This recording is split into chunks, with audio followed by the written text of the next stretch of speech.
اور آپ ان کی اچھی لائف سٹائل مینٹین کرنے میں، ان کو جابز دینے میں، روٹی کپڑا مکان بھوک انشور کرنے میں نوجوانوں کی مدد نہیں کر رہے، لیکن آپ فار ایگزامپل زنا کی حد جاری کر دیتے ہیں تو کئیوں کو کوڑے لگیں گے.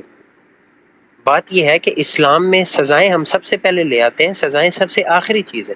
اور پورے کا پورا اسلام جب اکٹھا امپلیمنٹ ہوتا ہے، اس کا اکنامک ایسپیکٹ بھی بیچ میں آ رہا ہوتا ہے، جو کہ لوگوں کو روٹی کپڑا مکان بیسک ضروریات سے لے کے تمام لیول ان کے انشور کرتا ہے. ساتھ ہی ان کی ایجوکیشن پالیسی کے ذریعے تربیت بھی ہو رہی ہوتی ہے، جو کہ شروع سے ہی لٹریچر کے ذریعے، پورے ایجوکیشن سسٹم کے ذریعے، 12 سے 15 سال کی ایجوکیشن کے ذریعے اس بچے کو اسلامک پرسنالٹی بناتی ہے، تاکہ اس کے اندر اللہ کا خوف، اللہ کا تقوی، ریاست کے جس طرح لا ابائڈنگ سٹیزنز ہونے کی بات کی ہے، شریعت کے قانون کو ابائڈ بائی کرنے کی ساری اس کے اندر وہ حص ڈالی جاتی ہے.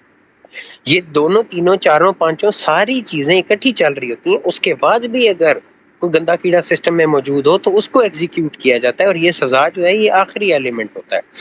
حضرت عثمان کا ایک قول ہے نا کہ جسے سبحان اللہ، وہ کیا قول ہے، جسے قرآن ٹھیک نہیں کرتا اسے سلطان کا ڈنڈا ٹھیک کرتا ہے. مطلب آپ ایک شرع کی کمپلیٹ انڈرسٹینڈنگ آپ نے نافذ کی ہوئی ہے، اسلامی ریاست موجود ہے، لیکن پھر بھی جو لوگ برائی سر انجام دیتے ہیں ان کو پھر سلطان کا ڈنڈا سیدھا کرتا ہے. یعنی ریاست کی سزائیں لوگوں کو ایٹ دی اینڈ سیدھے رستے پہ لے کے آتی ہیں. بہرحال اس سے پہلے ریاست کی ساری مشینری اپنے پورے نظاموں کے ساتھ ایکٹیو ہوتی ہے، تاکہ لوگوں کو تیار کیا جائے اور لوگ شروع سے ہی ایک اسلامک پرسنالٹی بن کے ابھریں، جن کے دل میں اللہ کا خوف بھی ہو اور نظام بھی ان کو بہترین طریقے سے چلا رہا ہو، تاکہ برائی کا اوور آل لیول پر خاتمہ ہو. جی جزاک اللہ. جی تھینک یو علی بھائی. جی درگام بھائی. جی میں بس اس میں ایک چیز ایڈ کر دوں کہ میں بالکل اس بات سے ایگری کرتا ہوں جو علی بھائی نے کی ہے. اس کے اندر میں یہ ایڈ کروں گا کہ جب نظام نافذ ہوتا ہے نا تو وہ پورا ہی نافذ ہوتا ہے. یہ جو گنجائشیں ہیں نا یہ اللہ نے 313 کے اندر ختم کر دی. وہ 313 انٹلیکچولی اٹھے اور انہوں نے پورا نظام نافذ کیا. جب پورا نظام نافذ ہو رہا ہے نا اس کا مطلب ہے نظام نافذ ہو رہا ہے. اگر پورا نظام نافذ نہیں ہو رہا اس کا مطلب ہے وہ والی پالیسیز نافذ ہو رہی ہیں جو اشرافیہ کو سپورٹ کر رہی ہیں. وہ اگر ہاتھ کاٹنے کی پالیسی فار ایگزامپل اس ملک میں آج لگ جاتی ہے، اس کا مطلب یہ نہیں ہے یہاں پہ اسلام نافذ ہو رہا ہے. اس کا مطلب یہ ہے کہ اشرافیہ کو اسلام نافذ کرنے کی اشرافیہ کو اس سزا کی ضرورت پڑ گئی ہے کہ کسی نہ کسی کے ہاتھ کاٹے جائیں. تو جب تک اوپر والی لیڈرشپ کے اندر وہ انٹلیکچوئل مومن ہی بیٹھے ہوں گے جو اسلام کے ساتھ سنسیئر ہوں گے، ایز اے پورا نظام امپلیمنٹ کرنے کی کوشش کر رہے ہوں گے، تب تک اسلامی سزائیں بھی کسی کام کی. بالکل. جی تھینک یو. آگے ہینڈ ارشد بابر آپ کا ہینڈ ہے.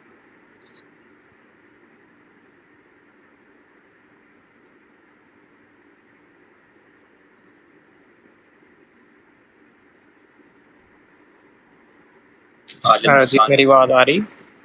جی آ رہی ہے. اچھا، میں نے آج وہ کلپ بھی شیئر کیا تھا محمد علی انجینئر کا. اگر یہی سسٹم ہو اس میں بس یہ ایڈ کر دیا جائے کہ اسلام کے خلاف کوئی بھی قرارداد پیش ہی نہیں ہوگی، پاس تو کرنا دور کوئی اپلائی نہیں کر سکتا، تو اس سسٹم میں کیا خرابی ہے؟ اس کے اندر وہی خرابی ہے جو کانسٹنٹینوپل کے سسٹم کے اندر آئی تھی جب عیسائیت نافذ ہوئی اور جو کانسٹنٹین کا جو سلسلہ چلا ہوا آ رہا تھا اس نے کیا کیا، اس نے جو اس وقت کے دونوں کیتھولک اور پروٹیسٹنٹ پوپس تھے ان کو اکٹھے بٹھایا اور ان کو کہا کہ ٹھیک ہے ہم عیسائیت کے تمام جو سسٹم ہے وہ ویسے ہی نافذ رکھتے ہیں، لیکن ہم اس میں چینجنگ کر دیتے ہیں. ہم کہتے ہیں کہ عیسائیت کے حق میں ہم عیسائیت کے مطابق سزائیں نہیں کرتے، ہم یہ کہتے ہیں کہ عیسائیت کے خلاف کوئی وہ نہیں ہوگی، کوئی ہمارا قانون کا طریقہ نہیں ہوگا. آپ مجھے ایک بات بتائیں، اس سٹیٹمنٹ میں آخر کوئی فرق ہے نا کہ اسلام کے خلاف کوئی حکم نہیں ہوگا ورسز کہ اسلام کے حق میں کوئی اسلام کے مطابق ساری سزائیں دی جائیں. آخر اس میں کوئی نہ کوئی فرق ہے. تو اوپر سے یہ بات آ رہی ہے کہ ان دونوں کو سپورٹ کیا جائے. پھر اسلامک ڈیموکریسی کی جہاں بات آتی ہے تو یہ وہی بات ہے جیسے اسلامک بینکنگ کی ہم بات کرتے ہیں. بینکنگ کا نظام وہی ہے، آپ اس کے اوپر اسلامی کپڑے بنا دیں، آپ ایک حرام چیز کو حلال کرنے کی کوشش کر رہے ہیں. جب ایک چیز کی روٹس ہی حرام ہے آپ اس کو حلال کرنے کی کیسے کوشش کر سکتے ہیں؟ اور یہ پورا تفصیلی جو بیان ہے یہ اس کے اندر کیا ہوا ہے، جو ڈیموکریسی کا ڈاکومنٹ ہمارے ساتھ شیئر کیا ہوا تھا قرآن اور حدیث کے پراپر ریفرنسز کے اندر، اس کے اندر اس بات کا جواب دیا ہوا ہے. جی اس کے اوپر ہماری پہلی ایک میٹنگ ہوئی تھی جس کے اندر محمد علی اسپیکر تھے، انہوں نے ڈیموکریسی کو خلافت کے ساتھ کمپیئر کر کے یہ ایکسپلین کیا تھا کہ کس طرح کر کے موجودہ نظام کو اگر ہم اسی ڈیموکریٹک سسٹم کو ہم اسلامک بنا دیں تو کس طرح وہ اللہ تعالیٰ کا بنایا ہوا نظام اس کتابیں آ جاتا ہے. تو اس کے اوپر چیٹ. جی میں نے لاسٹ ٹائم جزاک اللہ خیر ریفرنس دینے کے لیے میں نے لاسٹ ٹائم یہی بات کی تھی کہ امریکہ نے جن دو ممالک کو فتح کیا پاسٹ میں عراق اور افغانستان، اس نے پہلی 10 کانسٹیٹیوشنل یہ جو ہوتی ہیں شکیں جنہیں ہم کہتے ہیں پروویژن، ان میں سے عراق کے کانسٹیٹیوشن میں بھی غالباً 7 ہے اور افغانستان کے کانسٹیٹیوشن میں بھی 2A ہے کہ یا یہ نمبر مطلب چینج ہو سکتا ہے، عراق کے لیے 2A ہے یا وٹ ایور، مطلب ہے پہلی 10 شکوں میں ہی کہ کوئی قانون جو ہے وہ اسلام کے متصادم نہیں بنے گا. سوال سادہ ہے، وہ جس طرح زغام بھائی کی بات کو سیکنڈ کروں گا کہ کیا امریکہ وہاں پہ اسلام نافذ کرنا چاہتا تھا کہ ان دو ممالک کو فتح کرنے کے بعد ان کے کانسٹیٹیوشن میں یہ شک ڈالی ہے؟ یہ شک اتنا بڑا لوپ ہول ہے نا اسلامسٹ کو چپ کروانے کے لیے اور ان کو ایک لالی پاپ دینے کے لیے کہ ہاں ٹھیک ہے یہ شک ڈالتی ہے، خوش ہو جائیں جی اب آپ کے ملک میں اسلام سے متصادم کوئی قانون نہیں بنے گا. اس شک کا اصل مطلب کیا ہے؟ ایک چھوٹی سی اگزامپل سے آپ کو سمجھاتا ہوں. لیٹس اسیوم کہ آپ کے سامنے ایک گلاس پڑا ہوا ہے، ایک جگ پانی سے بھرا پڑا ہوا ہے. آپ کہتے ہیں کہ اس گلاس میں پانی کے علاوہ کچھ بھی نہیں آئے گا. اب آپ نے پانی کا سورس اوپن چھوڑ دیا ہے، وہ پانی چاہے گندے تالاب سے لائیں، صاف دریا سے لائیں، چلتی کسی گلی محلے کی نالی سے لائیں، یا سوری ٹو سے کوئی ناپاک مشروب جو ہے وہ آپ اس میں ڈال دیں. پانی کا سورس آپ نے کلیئر نہیں کیا، آپ نے کہا اس گلاس میں پانی کے علاوہ کچھ نہیں آئے گا. دوسری طرف آپ کے پاس ایک صاف کلین سورس یعنی کہ اس جگ میں موجود کلیئر کلسٹر منرل واٹر پڑا ہوا ہے. آپ ایک دوسری اسٹیٹمنٹ دیتے ہیں کہ اس گلاس میں اس جگ کے علاوہ پانی ڈالا ہی نہیں جائے گا. اس کا مطلب یہ ہے کہ آپ نے پانی کا سورس بھی کلیئر کر دیا کہ کہاں سے آئے. یہ کہہ دینا کافی نہیں ہے کہ اسلام کے متصادم کوئی قانون نہیں بنے گا.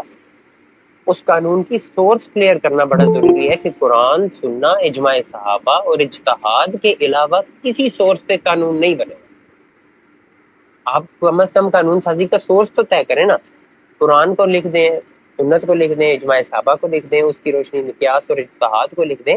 قرآن سننا سے آپ کو بہترین گائیڈنس مل جاتی ہے کہ قانون سازی کرنے کی نشست کے اوپر.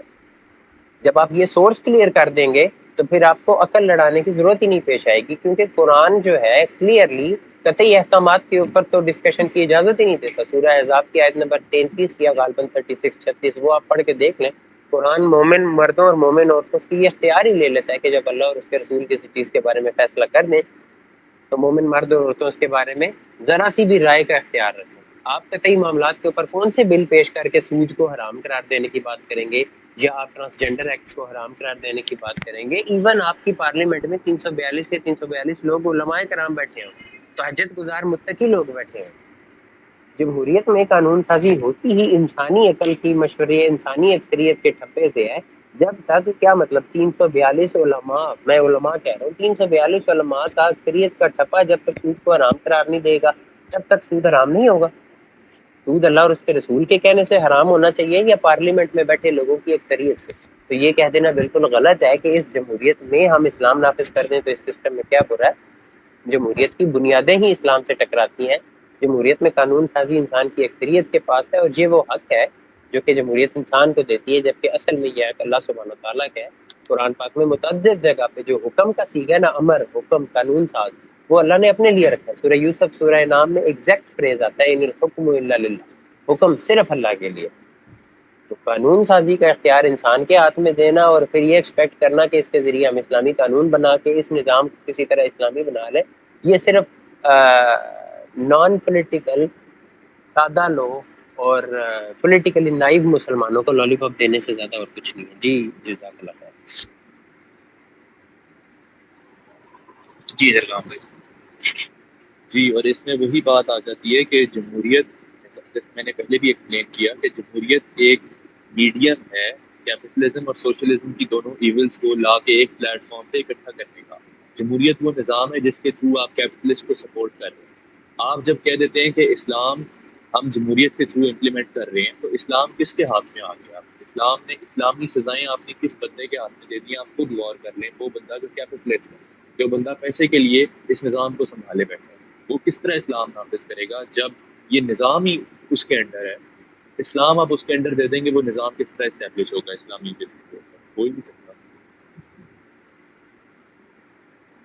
جی بالکل. اس کی چھوٹی سی ایگزامپل ہمارے پاس پی ٹی آئی کی گورنمنٹ میں جب زینب ریپ کیس تھا اس میں تھی کہ جب انہوں نے کہا تھا، وہ بل پیش کیا تھا کہ اس کو پبلکلی آ کے پھانسی دی جائے، جو وہ جس نے یہ غلط حرکت کی تھی، تو اس کے اوپر سب نے اتفاق نہیں کیا تھا. یہ کہا تھا کہ ہیومن رائٹس کا ایشو ہے، ہیومن رائٹس پہ زیادہ کنسرنس جو ہے وہ ریز ہونا اسٹارٹ ہو جائیں.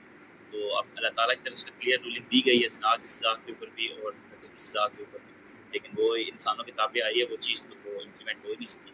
یہ سب سے بڑی ایگزامپل ہے یہ رائٹ ناؤ ریسنٹلی جو ہوا ہے اس میں. جی عالم ثانی آپ کا ہینڈ ریز. جی السلام علیکم ورحمۃ اللہ. اچھا وہ علی بھائی بات کر رہے تھے شاید عراق میں، اور دوسرا ایک اور کنٹری انہوں نے بتایا کہ اس میں امریکہ خود کہہ رہا ہے کہ جی اسلام کے خلاف کوئی بات نہیں ہوگی.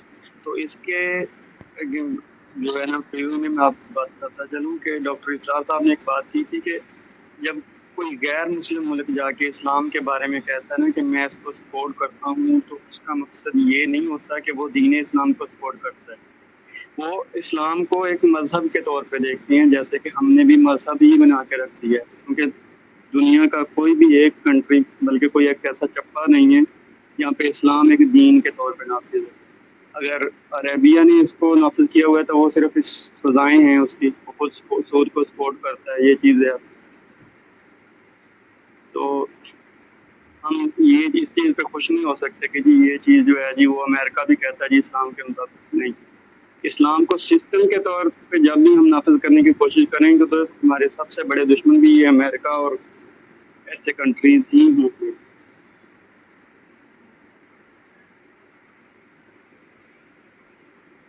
دیکھیں ایک چھوٹی سی ڈیفینیشن آج اگر ہم سمجھ لینا کہ اسلامی ریاست کہتے کسے ہیں. میں اکثر ایک جگہ پہ بات کرتا ہوں کہ یہ سارے ممالک مسلم اکثریتی ممالک تو ضرور ہیں، لیکن ان میں سے اسلامی ملک کوئی بھی نہیں ہے. اسلامی ملک کہنا یا شرع نے اس کے لیے ٹرم دی ہے دارالاسلام کی. دار کہتے ہیں گھر کو، علاقے کو. دارالاسلام وہ جگہ ہوتی ہے، 3 کنڈیشن ہے، جہاں پہ جہاں پہ امان مسلمانوں کے پاس ہو، جہاں پہ اسلام نافذ ہو رہا ہو، اور جہاں کے حکمران مسلمان ہوں. اگر کسی بھی دنیا کے، جس طرح ابھی بھائی نے کہا ایک چپے پہ، دنیا کے کسی ایک چپے پہ بھی اگر یہ تینوں کنڈیشنز اس ٹائم میٹ ہو رہی ہیں تو دنیا میں دارالاسلام ایگزسٹ کر رہا ہے. یہ سب سے بڑا جسے ہم کہتے ہیں لٹمس ٹیسٹ ہے، یہ کوالٹی فلٹر ہے. آپ لگا کے دیکھ لیں کہیں کی امان مسلمانوں کے پاس ہے تو وہاں پہ اسلام نافذ نہیں ہو رہا، کہیں پہ اسلام تھوڑا بہت نافذ ہو رہا ہے تو وہاں پہ مسلمان حکمران یا مسلمانوں کی امان نہیں ہے. یہ تینوں چیزیں سائملٹینیسلی اس وقت دنیا میں کہیں پہ بھی موجود نہیں ہے. اس لیے ہم یہ کہہ سکتے ہیں کہ دنیا میں اس وقت کہیں پہ بھی دارالاسلام نہیں ہے. اور اس وقت میں پھر مسلمانوں کی سب سے بڑی پریورٹی یہی ہونی چاہیے کہ دنیا میں دارالاسلام اسٹیبلش کرنے کی جدوجہد ان کے اوپر فرض ہو جائے.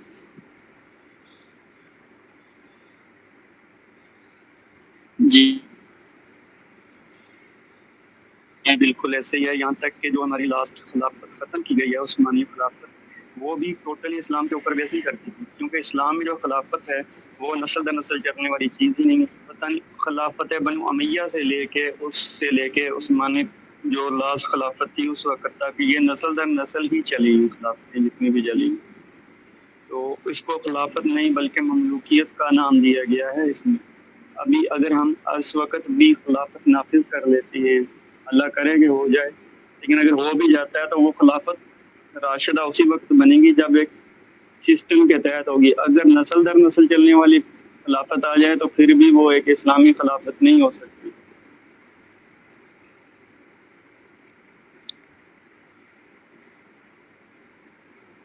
جی بالکل. تھینک یو سلام بھائی.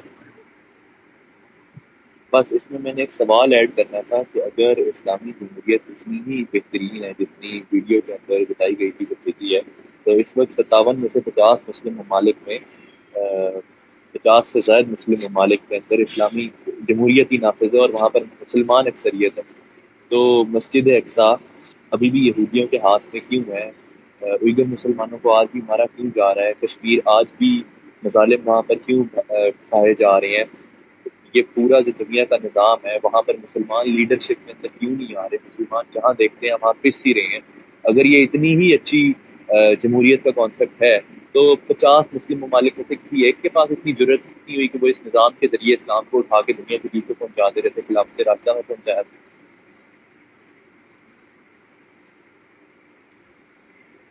جی سر، یہ جو امن اسلامی ممالک ہیں ان میں اسلامی جمہوریت بھی ہے لیکن سسٹم اسلامک نہیں ہے، ٹھیک ہے۔ وہ اس کو بھی ہم طوائف الملوکی ہی کہیں گے، ہر کوئی جو ہے وہ اپنی ہی، اگر کنٹری کے لیول پہ بھی دیکھ رہا ہے تو وہ اپنے کنٹری کو سپورٹ کرنا چاہتا ہے۔ دوسرے مسلمان ایک جسم کی مانند جو ہونے والی بات ہے وہ ہمارے میں بالکل ہی ناپید ہو چکی ہے۔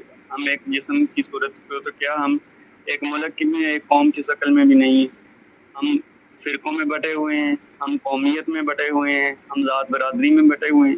جب تک ہم مسلمان سب کے سب ایک پیج پہ اکٹھے نہیں ہوں گے، اگر کسی کے ساتھ ہمارا علمی اختلاف ہے، کسی قسم کا اختلاف ہے، اس کے باوجود اگر کلمہ پڑھنے والا بندہ مسلمان ہے تو جب ہم اس کا احساس نہیں کریں گے تو اس وقت تک جو ہے ہم ایک قوم بن ہی نہیں سکتے۔ کسی چیز کا تو فائدہ اٹھایا جا رہا ہے، یہ جو ان کی لانگ ٹرم پلاننگز ہے یہود کی، وہ اسی چیز پہ تو آ رہی ہے کہ مسلمانوں کو اکٹھا نہ ہونے دیں، ٹھیک ہے۔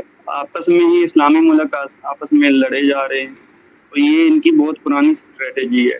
صلاح الدین ایوبی نے کتنے سال لگائے تھے یروشلم کو فتح کرنے کے لیے، واپس لینے کے لیے، ان میں سے 10 سال تک وہ اپنے لوگوں کے ساتھ جنگ کرتا رہا۔ یہ بھی ہسٹری میں یہی چیز آ رہی ہوتی ہے، ٹھیک ہے۔ جب تک ہم سب اکٹھے نہیں ہوں گے اس وقت تک نہ تو ہم کسی قسم کا نظام لا سکتے ہیں اور نہ ہی کوئی آگے ہماری ایسی کوئی قوت بن سکتے ہیں کہ جی پوری دنیا ہماری بات سنے۔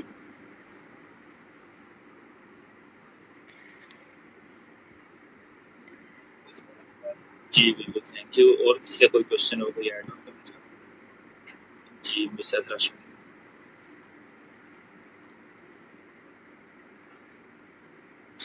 السلام علیکم ورحمۃ اللہ۔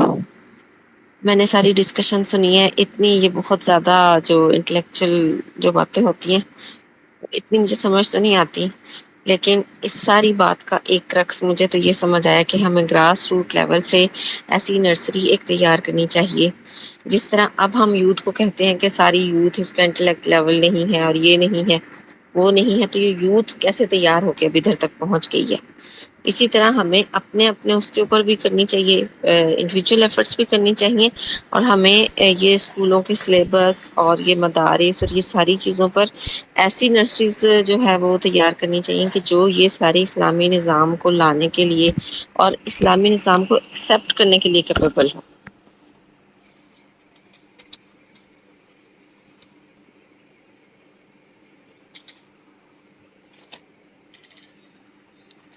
بس مجھے اتنا ہی کہنا تھا، کیونکہ مجھے اتنی ہی بات سمجھ آئی ہے کہ اس کا حل کیا ہے۔ فی الوقت تو ہم یہ نہیں کر سکتے نا کہ ہم ایک دم ہی سب کو اکٹھا کر لیں، ایک دم ہی ایک نظام ہم کینسل کر کے تو دوسرا نظام لے آئیں، ایسا تو نہیں ہو سکتا۔ ہر چیز گریجولی ہوتی ہے نا۔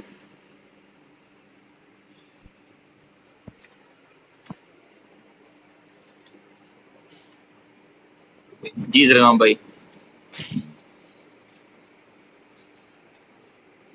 نہیں، مجھے کچھ نہیں کہنا، میں اس کی بات سے ایگری کرتا ہوں۔ جی کس نے کوئی اور ایڈ کرنا ہو؟ عالم ثانی آپ نے۔ جی سر، یہ سسٹر نے بہت اچھی بات کی کہ ہم اپنے لیول پہ کیا کر سکتے ہیں۔ جو انقلاب ہوتا ہے یہ ایک سوچ ہوتی ہے، ٹھیک ہے، اس میں ہماری نسلیں بھی لگ جاتی ہیں ایک سوچ لینے کے لیے۔ جس طرح ہمارے پاس پچھلے جتنے بھی انقلاب آئے ہیں ان کی مثالیں ہیں کہ وہ یکدم سے رونما نہیں ہو گئے۔ ہمیں خود پہ ورک کرنا ہے، اپنی آنے اگلی جو نسل ہے اس کے اوپر ورک کریں گے تو جا کے وہ اس قابل ہوگی کہ اس چیز کو وہ سمجھ سکے کہ جی یہ چیز جو پہلے ہوئی ہے وہ غلط ہے۔ جس طرح بھی ہمیں احساس ہو رہا ہے، جب ہم ان لیول کے اوپر اپنے بچوں کی آگے تربیت کریں گے تو وہ انشاءاللہ ہم سے بیٹر جو ہے وہ آؤٹ پٹ دیں گے اس کی۔ کہ میرے ایک ٹیچر ہوا کرتے تھے، وہ کہتے تھے بیٹا اگر آپ چاہتے ہیں نا کہ سسٹم سیٹ ہو جائے تو اس کے لیے سب سے ضروری ہے کہ آپ اپنا محاسبہ کریں کہ آپ اپنے ساتھ انصاف کیا ہے آپ نے، کیونکہ اگر آپ نے اپنے ساتھ انصاف کیا تو اس کا مطلب ہے کہ آپ دوسرے کے ساتھ بھی انصاف ہی کریں گے۔ تو جب تک یہ چیز نہیں ہوگی نا، ہم اپنے آپ کو اس سسٹم کے اندر نہیں لے کے آئیں گے، تب تک کوئی بندہ آ کے ہمارے اندر جو ہے وہ سسٹم نافذ نہیں کر سکتا۔ ایون کہ اگر وہ نافذ کر بھی دے نا کوئی بائی فورس تو اس کو ایکسیپٹ نہیں کریں گے پھر سارے وہ لوگ.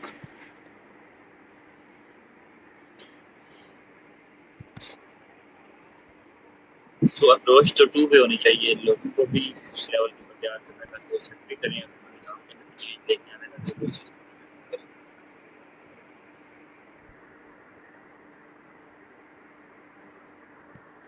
جی عمران بھائی آپ کہیں گے. السلام علیکم. ماشاءاللہ بہت اچھی گفتگو کی سب نے، اور جو نظام کی بیسس تھی، اس کی جو اساس تھی، اس کا جو مقصد تھا وہ بیان کیا گیا. ایک چیز جو میرے ذہن میں ہمیشہ اٹکتی ہے وہی ہوتی ہے کہ نا وہ کیا وجہ ہے کہ ہماری جو نئی نسل ہے وہ اس کو قبول نہیں کر پاتی یا پھر نیٹر کرتی ہے. جس طرح سے ہم نے دیکھا کہ جب افغانستان کے اندر بھی نظام آیا تو لوگ بھاگ رہے ہیں. کیوں؟ کہ ایک نیگیٹو سائیکالوجی بنی ہوئی ہے اور ہم اسی ذہنی غلامی کا شکار ہیں جو کہ نظر آیا آغاز ہوتا ہے یورپ کے فلسفیوں سے جنہوں نے ورلڈ آرڈر بنائے، اور جو آج ہر بچہ پاکستان کا، نہ صرف پاکستان کا بلکہ دنیا کا اس سے اثر لے رہا ہے. یہ دراصل سوچ کی پروپیگیشن ہے. کس طرح سے سوچ سرایت کرتی ہے لوگوں کے ذہنوں کے اندر، اور پھر کس طرح سے وہ ان خداؤں کو پوج رہے ہوتے ہیں جو خدا ہوتے نہیں ہیں بیسیکلی. تو سوال یہی ذہن میں آتا ہے کہ کس طرح سے یہ پیراڈائم شفٹ لے کے آئی جائے. Okay, this will be the first step to bring the نظام، کہ آپ کس طرح سے انٹلیکچولی مسلمان کو اسٹیبلش کر کے، اسلام کو لوگوں کے ذہنوں پہ اسٹیبلش کر کے، پہلے تو ان کے ذہن تسخیر کیا جائے اور ان خداؤں کو گرایا جائے جو اس وقت ان کے ذہنوں پہ بنے ہوئے ہیں. وہ خدا ماڈرنزم ہے، وہ خدا کیپٹلزم ہے، وہ خدا انڈسٹرائزیشن ہے، جس کی جو اساس ہے میرے خیال میں جس کا جو آغاز ہوا تھا رینیسانس سے ہوا، انلائٹمنٹ کے بعد، پھر آگے چل کے پھر جب ماڈرنزم نے اپنی وہ پکڑی، جب آگے چل کے اب کیپٹلزم نے اپنی، جس طرح سے رضوان بھائی نے اس کو بیان کیا تھا بڑے اچھے انداز میں، میری گفٹ نہیں ہے اس کے اوپر. سوال یہی ہے کہ آغاز کیا کیا جائے. انٹلیکچولی اسٹیبلش کرنے کا مطلب کیا ہے مسلمان کو؟ جس طرح سے میں دیکھتا ہوں اس چیز کو، یہ ہے کہ جس کا ذکر تنقیحات کے اندر سید ابو اعلیٰ مودودی اپنی کتاب میں کرتے ہیں، اور جس کا ذکر ابو الحسن ندوی اپنی کتاب اسلامیت اور مغربیت کی کشمکش میں کرتے ہیں. اس وقت جو کرنے کا کام سب سے بڑا یہی ہے کہ جس کو آپ کہتے ہیں Islamization of the sciences, all the sciences. کیونکہ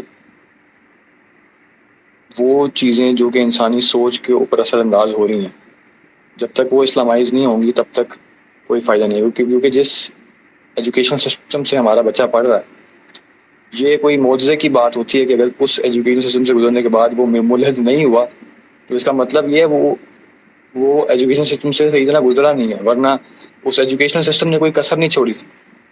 اس کا ذکر ان کا کوئی برٹن کا کوئی ایک وہ بھی کرتا ہے جس نے یہ جو ایجوکیشنل سسٹم تھا صغیر کا اس کو تشکیل کیا تھا، جو کہ آج تک چل رہا ہے. اس نے کہا تھا میں ان کو ایک ایسا تعلیم نظام دے کے جاؤں گا کہ اوپر سے تو مسلمان ہوں گے لیکن اندر سے بالکل کھوکھلے ہو چکے ہوں گے. جو اس کا مفہوم تھا، جو اس نے برٹش کی پارلیمنٹ میں بیٹھ کے اس وقت یہ بات کی تھی. اور نظر آتا ہے ایسے ہی کہ ہم سب جو ہیں نسلی مسلمان ہیں.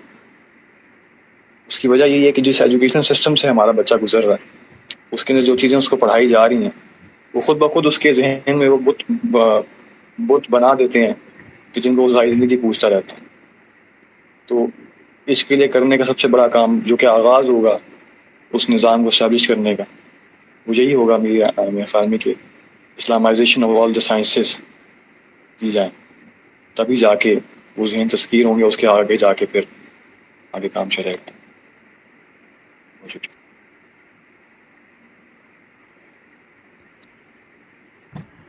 جی تھینک یو سو مچ. اویس آپ کا. السلام علیکم، آواز آ رہی ہے؟ وعلیکم السلام. جی آ رہی ہے. جی میں ایگری کر رہا تھا بھائی کی بات سے، عمران بھائی کی، لیکن میں کچھ ایڈ کرنا چاہتا ہوں کہ کچھ زیادہ تر تو ایسے لوگ ہوتے ہیں جن کو سائنس بھی سمجھ نہیں آتی، تو ان کے ساتھ ہم کیا کریں. اور آپ ہی نے بھی بات کی کہ انڈیویجول لیول پر کیا کیا جائے، اس میں کچھ ایڈ کرنا چاہ رہا تھا.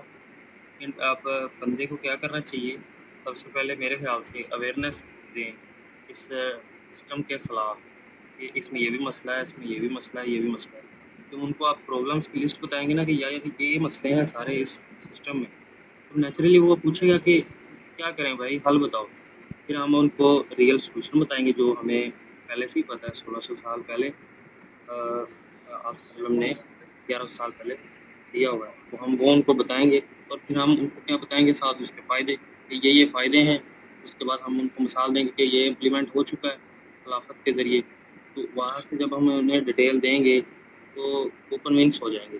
اس طرح بھائی نے بھی کہا کہ ایک قوم جو ہے بٹی ہوئی ہے حصوں میں، تو جب سارے آہستہ آہستہ ایک پیج پہ آ جائیں گے نا انڈیویجولی، تو پھر سسٹم لانا بھی آسان ہو جائے گا.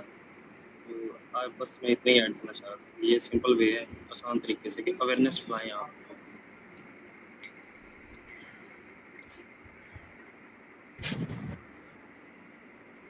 جی علی بھائی آپ میرا خیال ہے ہم سارے کہیں نہ کہیں سیم پیج پہ ہی ہیں. بات ہم سارے اویئرنیس کی کر رہے ہیں. سوال یہ ہے جس کو میں شاید ایڈریس کرنا چاہ رہا ہوں کہ اویئرنیس پھیلائیں کس چیز کی. اصل سوال تو یہ ہے، ہم اگر یہی کہہ دیں گے کہ یار اویئرنیس پھیلانی ہے، اپنے سے شروع کرنا ہے، okay that's very general statement. کرنا کیا ہے؟ اویئرنیس اس چیز کی پھیلانی ہے جس کی ایک کڑی آج کی زرغام بھائی کی ٹاک کی. اویئرنیس اس چیز کی کہ کیسے یہ سسٹم کیپٹلزم، ڈیموکریسی اور یہ سارے مین میڈ سسٹمز کیسے یہ اسلامی اقدار، اسلامی روایات، اسلامی ٹیچنگز، اسلامی بنیادوں کے خلاف ہیں. پوائنٹ نمبر 1 اس چیز کے بارے میں اویئرنیس دینا کہ یہ سسٹمز کیسے شرع کے خلاف ہیں. پوائنٹ نمبر 2 یہ اویئرنیس دینا کہ یار اگر یہ چیز خراب ہے تو اس کا آلٹرنیٹیو اسلام کیا دے رہا ہے. ایگزیکٹلی انہی 2 پوائنٹس کے اوپر مدینہ شریف میں قائم ہونے والی ریاست کا بیک گراؤنڈ تھا. مکہ میں جو چیز ہو رہی تھی وہ نبی صلی اللہ علیہ وسلم اور آپ کے صحابہ بالکل یہی کر رہے تھے. مکہ میں انٹلیکچوئل اور پولیٹیکل سٹرگل، یہ 2 ورڈز مارک کر لیں، انٹلیکچوئل اور پولیٹیکل سٹرگل ہو رہی تھی، جس کے نتیجے میں معاشرے کے اوور آل افکار کو چیلنج کیا جا رہا تھا. میں نے اپنی پچھلی ایک ٹاک میں جو کہ میں نے یہی آپ لوگوں کے پلیٹ فارم پہ ایڈریس کی تھی IMS میں، وہ یہی تھی کہ مکہ میں اس آیت کے اترنے کا کیا مقصد ہے کہ جب زندہ دفنائی گئی لڑکی سے پوچھا جائے گا کہ اس کو کس جرم میں دفنایا گیا. یہ آیت صرف قرآن میں 30ویں پارے میں اترنے والی ایک آیت نہیں ہے جس کو پڑھ کے ہم ایک حرف کے بدلے 10 نیکیاں لے لیں. یہ آیت ان کے سوشل سسٹم کے اوپر اٹیک ہے. آج کے وقت ہمارے سوشل سسٹم میں LGBTQ کی باتیں ہو رہی ہیں، اس کو ایکسپوز کرنا ہمارے لیے ضروری ہے. اس وقت آیت اترتی تھی ویل للمطففین، خرابی ہے کم تولنے والوں کے لیے. آج ہمیں کیپٹلسٹ اور بڑے بڑے اکانومسٹ کو ایکسپوز کرنا آج کی ہماری پولیٹیکل سٹرگل ہے. اور اس کو انٹلیکچوئل اسپیکٹ اس طرح سے دیا جا سکتا ہے کہ کیسے یہ اسلامی عقیدے کے خلاف بھی ہے اور اسلام ان کا سلوشن کیا دیتا ہے. تو میرا خیال ہے کہ ہمیں اس چیز کے اوپر بھی فوکس کرنا چاہیے کہ یار بات کس چیز کی کرنی ہے. جو ہم سارے کہہ رہے ہیں نا کہ ہمیں اویئرنیس دینی ہے، اویئرنیس کس چیز کی ہے؟ اویئرنیس تو یہ بھی ہے کہ یار ہمیں جھوٹ نہیں بولنا چاہیے، سچ بولنا چاہیے، نمازیں پوری کرنی چاہیے، اچھا مومن بن کے رہنا چاہیے. Believe me these are very very general statements. جب ہم ایک سیاسی فکر کی بات کر رہے ہیں، جب ایک انٹلیکچوئل سٹرگل کی بات کر رہے ہیں، جب ہم ایک دنیا کے نظام کو پلٹنے کی بات کر رہے ہیں، تو ایگزیکٹلی ہمیں انہی فٹ سٹیپس پہ چلنا پڑے گا جن فٹ سٹیپس پہ نبی صلی اللہ علیہ وسلم نے چل کے مدینہ کی ریاست قائم کی. اور یہ وہی سٹیپس تھے جو آپ صلی اللہ علیہ وسلم نے مکہ میں پرفارم کیے، آپ کے صحابہ نے پرفارم کیے. انٹلیکچوئل اور پولیٹیکل سٹرگل، میں ان دونوں ورڈز کے اوپر بڑا فوکس کر رہا ہوں. یہی وجہ ہے کہ صحرا کے وہ لوگ جن کو ایک وقت میں قوم جاہلیت کہا جاتا تھا، جب ان کو اسلام کا نور ملا تو وہ مکے میں بیٹھ کے حضرت ابوبکر صدیق ہاتھ میں تیلا پکڑ کے ریت کے صحراؤں کے اوپر بیٹھ کے روم اور فارس کی آپسی سیاسی کشمکش کے تجزیے کیے کرتے تھے. یہ سیاسی بصیرت اسلام نے ان کے اندر ڈیولپ کی تھی اور انٹلیکچولی ان کو اتنا شارپ بنایا تھا کہ جب حضرت عمار جو کہ حضرت یاسر کے بیٹے تھے، جب انہوں نے اسلام قبول کیا تو ان کی والدہ جو حضرت سمیہ تھی، ان کے پاس ایک بت تھا جو کہ سو کالڈ حفاظت کا بت تھا، ان کے ہاتھ سے گرا ٹوٹ گیا. تو حضرت عمار نے کہا کہ یہ کیسا حفاظت کا بت ہے جو کہ اپنی حفاظت بھی نہیں کر سکا، ہماری حفاظت کیا کرے گا. یہ انٹلیکچوئل چیلنج تھا. تو مکہ کی سوسائٹی میں جو جماعت تیار ہو رہی تھی نبی صلی اللہ علیہ وسلم کے ساتھ، وہ انٹلیکچولی بھی اسٹرانگ تھی، ان کے پاس اسلام کے حق میں اور متوجہ نظام کے اگینسٹ انٹلیکچوئل آرگومنٹس بھی تھے، اور اسلام کے طرف سے سوسائٹی کو درپیش پرابلمس کے پولیٹیکل سلوشنز بھی تھے. تو میرا خیال ہے واحد یہی راستہ ہے کہ اویئرنیس کس چیز کی پھیلانی چاہیے کہ how Islam is solution to the current generated problems جو کہ جنریٹ کیے ہیں کیپٹلزم نے، جو کہ جنریٹ کیے ہیں ڈیموکریسی نے، جو کہ جنریٹ کیے ہیں ایلس کسی بھی مین میڈ سسٹم نے. تو ہماری ڈائریکشن جو ہے وہ یہ ہے جو میں سمجھتا ہوں اس سمت میں اویئرنیس پھیلانے کی ضرورت ہے. جی جزاک اللہ خیر. جی تھینک یو سو مچ. جی زرخان بھائی. میں یہاں پہ دو باتوں سے نا ڈسیگری کرتا ہوں انتہائی رسپیکٹ کے ساتھ.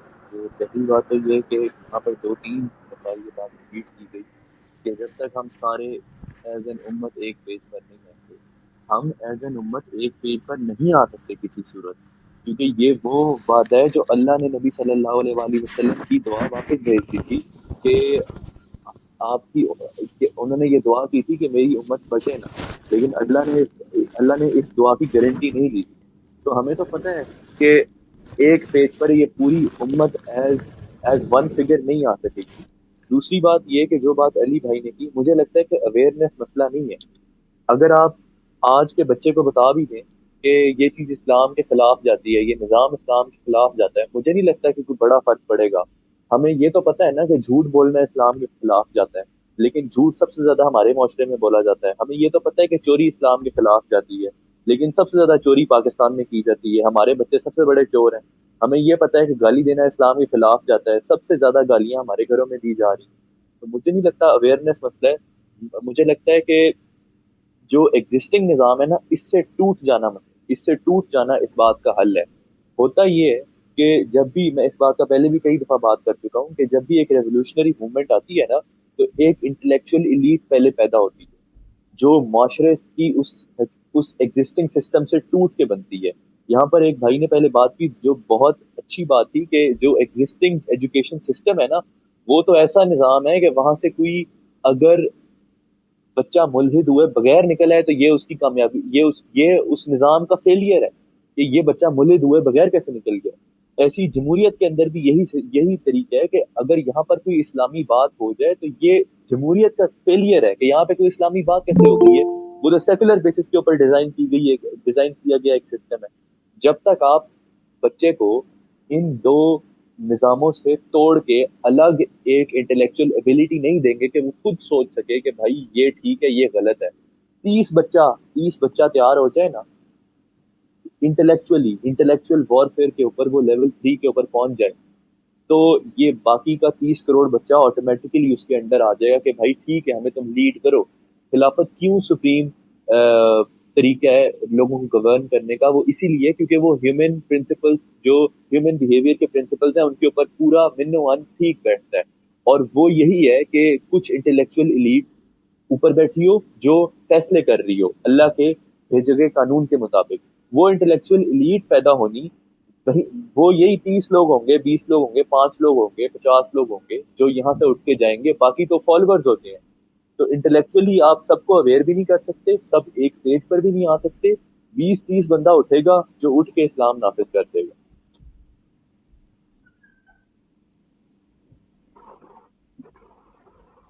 جی بالکل تھینک مچ. اور ہمارا آج کا ٹاپک کیونکہ تھا اکنامک اور فائنینشیل سسٹم اور ڈیموکریسی کے اوپر، اس کے اندر کافی ساری چیزیں، کیونکہ مین ہم ٹاپک کے اوپر ہیں تو کافی ساری چیزیں ویسے بھی ڈسکس ہونے لگ پڑی تھی، لائک کیسے انڈیویجولزم کے اوپر کام کرنا ہے یا کیسے کیا ہو، کیوں چیزوں کے اوپر ہم سیپریٹ ان چیزوں کے اوپر بھی ایک ٹاپک رکھیں گے، ایک میٹنگ اس کے اندر اسپیسیفک کوئی ٹاپک ہم اوور آل کنکلوڈ کریں ہر چیز کو اور سارے پوائنٹس کلیئر کریں. اس طرح ایک 1 گھنٹے کی میٹنگ میں وہ ساری چیزیں ہر اینگل سے کلیئر نہیں ہو سکتی. تو انشاءاللہ گوئنگ فارورڈ ہر چیز کو ہم پلان کریں گے اور ڈے بائی ڈے لے کے چلیں گے. Thank you so much for your time. اور کسی کا کوئی ایڈیشنل کوشچن یا کمنٹ ہو تو بتا دیں، ادروائز ہم میٹنگ